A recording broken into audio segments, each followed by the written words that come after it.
everybody, welcome back to my channel where we talk about skincare, grooming, and sometimes hair, so that sounds like a thing. Make sure you are subscribed. Also, come and follow me on Instagram where I post a lot of stuff you're not going to see here on YouTube. Last week I shared some of my favourite skincare products of 2020. Not the worst years ever, but I feel like a lot of these products reflect the kind of year that it's been. And you know, you've got to level things out, the best and the worst. There's been a few worstest products this year. But before I get into it, please remember this is all my personal opinion, my own personal experiences, and if you love any of these and if they really, really work for you, then please continue to use them. Skincare is very personal, so we're gonna have our differences, you know? We're gonna go in some kind of like skincare routine order, so let's start off with the worst cleanser of 2020. It was difficult. There was only really one, and that's the Sun by Me Bye Bye Blackhead 30 Days Miracle Green Tea Tox Bubble Cleanser. So first of all, for me, bubble cleanser it's gimmicky. It's all wrapped up in gimmick. Like the majority of the Sun by Me's initial launch of products, they all target blackheads. And with any product that says it's blackhead targeting, it just means it's got a form of BHA in, right? So salicylic acid, Salix alba willow bark extract, which is often referred to as a more natural form of salicylic acid. And you see this a lot in K-beauty actually because of the restrictions of salicylic acid in Korea. So essentially this is just a salicylic acid cleanser that bubbles a bit. That's better, there we go. Sorry, I had to change the angle, I couldn't handle it. And there's a few reasons why I dislike this cleanser. Now, it's not bad, but number one, I fell for the gimmick of bubbles in skincare. There is no real reason why bubbles will remove blackheads. It's not. And I hate that they always kind of link that, like bubbles are going to magically lift blackheads out of your nose. It doesn't work like that, ever. Second of all, it's menthol. It's got like a menthol mintiness to it. I don't want my cleansers to make my face feel cold and stingy. For me, it's a very old-fashioned thing to do. That menthol was kind of like a fake clean feeling. You know, it makes you feel invigorated and alive, and it's just a very old-fashioned thing to do. Third of all, it's just annoying to use. I don't want to stand around in my bathroom waiting for this cleanser to bubble on my face before I can wash it off. Whilst I do like to take my time cleansing my face, I don't want to just stand around doing nothing. I'd rather be massaging in or emulsifying and rinsing than going to another cleanse. This is just like literally waiting for a gimmick to happen, which is bubbles. Salicylic acid cleansers like the Inky List Salicylic Acid Cleanser, the CeraVe Salicylic Acid Cleanser are just so much nicer and easier to use. They feel like a normal cleanser, a little bit thicker, and they're so effective and easy to slot into your everyday skincare routine without having to make a big deal out of bubbles again. This also, the Sun by Me product, left me feeling very, very, very dry, and I feel like that was part of the reason how it kind of like makes you look a lot more poreless. It gives you the impression that all your blackheads are gone because it's sucked out every bit of oil from your skin. It just left me feeling awful. I didn't like it at all.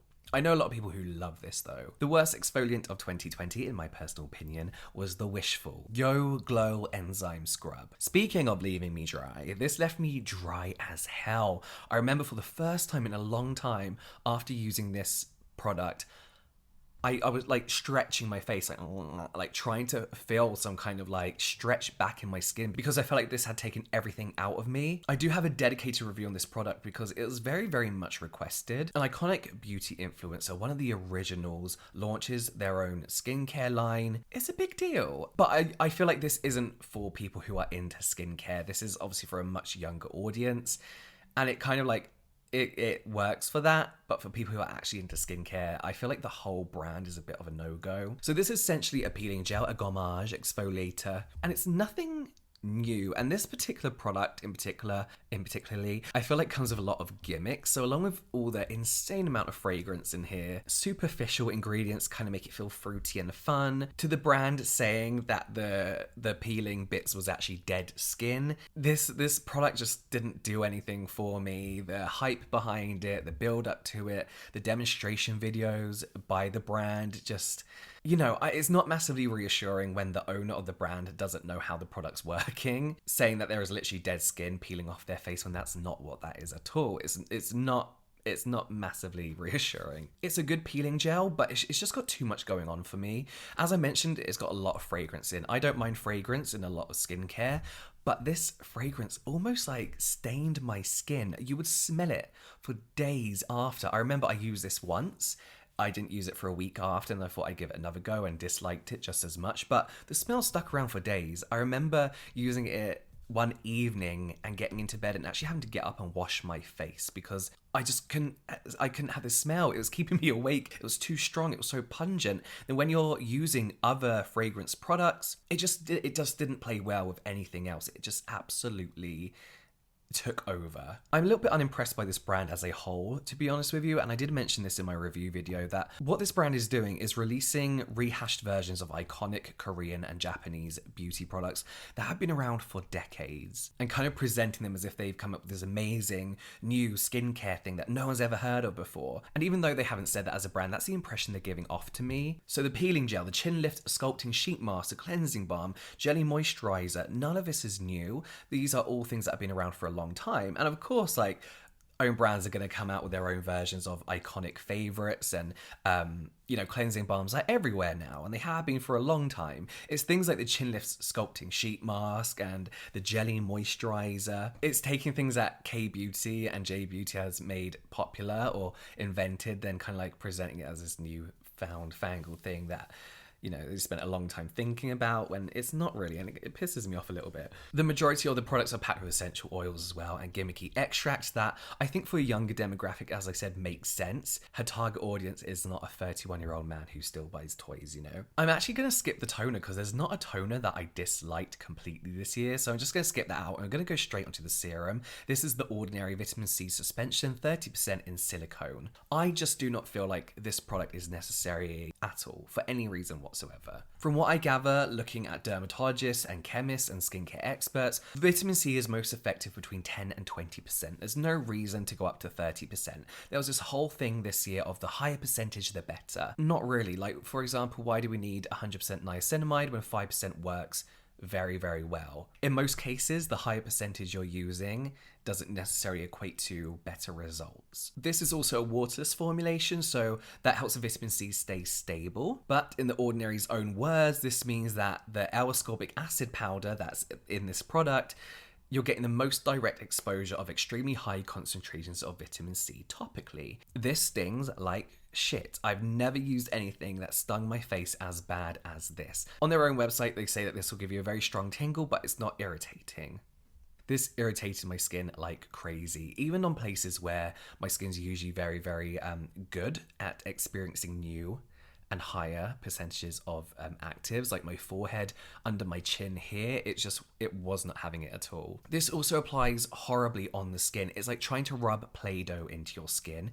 You have to spend a very, very long time trying to help it penetrate your skin. Then even when you do that, you're kind of left with white in your eyebrows and your hairline. If you've got facial hair, it's going to be stuck in that. And I was always left with like little white bits on my face that like I just couldn't rub in. It was like a mask I put on, like a clay mask or something. It's just horrible from user experience to like, it's just awful. There's no need to use a 30% vitamin C, in my opinion. Moisturizer. This is the Bellflower Tamanu Oil Barrier Relief Cream. So I obviously purchased this because of the name. It's very, very similar to Crave's Great Barrier Relief. And since Crave launched that, we have seen a few brands kind of take a lot of inspiration from everything from Crave Beauty's packaging to their products. So when I saw this almost like dupe, we don't like dupes here, for the Great Barrier Relief Cream, I had to try it. So as we know, I don't mind fragrance. I will say this over and over. When my skin's irritated, when I've got breakouts, etc., I don't use it. And what we do know is to avoid fragrance along with other potential irritants like acids, actives when your skin is irritated. When you have a broken skin barrier, we know we have to avoid these potential irritants. Why would you make a cream and put bergamot fruit oil in it? I don't get it. This is an essential oil that comes from the bergamot orange, so it's usually the orange peel. So within bergamot, we have limonene, we have linalool acetate, and linalool. So 2 of these fragrant compounds are within the list of 26 most common fragrant allergens. So listen, it's probably a tiny, tiny amount, right? But why even bother in a skincare product that is targeted at already irritated skin? It doesn't make sense to me. It just doesn't make sense. I think it's ridiculous. I mean, it's an alright moisturizer, but why do that? Why do that to us? Let's finish on sunscreen. This was a letdown, this one. This is, and it's not the Purito. I will be talking about Purito when all the information comes out. I'm filming this a few weeks in advance, so we might even know by now, but I will talk about it once Purito have done all their tests and stuff. But this sunscreen is actually the Dear Claire's Midday Blue UV Shield. For me, I felt like pre-launch this made a lot of fake promises. This was almost marketed, from what I can see and what I got from their marketing and advertising, as a really lightweight mineral sunscreen. Not a first of its kind of lightweight, but I got the impression that it's going to be a lot sheerer than other mineral sunscreens. But you know, it's a mineral sunscreen, it's next to impossible to not have that white cast. I always say I look a lot lighter on camera than I actually am in real life. I've got a brown tint to me, so I can't use mineral sunscreens even with my lighter skin tone because you still see that white chalky cast. So when I saw this, I was like, oh, maybe I can get away with this. But no, this also has a blue tint to it, which for some reason made me look very grey. On my rosacea cheeks and the redness in the corner of my nose, this kind of also made those areas look super pink. It kind of made it stand out more. And this sunscreen also has a very quick mattifying effect. You put it on, you instantly feel matte, and I don't want matte skin. This is part of the reason, again, why I don't use mineral sunscreens, because it's instantly mattifying. That always, for me, feels like it's drying out my skin. I just don't like the feeling of it. It left me looking matte, chalky and dry. I don't want it to be matte. I want to make the most of my youthful oils, you know? I was disappointed because from the Dear Claire's, you know, their Sun's UV Essence, I love that. And I thought they'd somehow came up with this formulation where it was a mineral, but it was also a lot sheerer. And I guess for me, it was just more disappointing, but I should have been more realistic about what you can actually do with mineral filters. So there we have it. Those are my personal worst products of 2020. There were some more, but to be honest with you, I probably just forgot about them and blanked them out of my head. Let me know your worst products of 2020 in the comments down below. But that's it from me now. I will see you next time.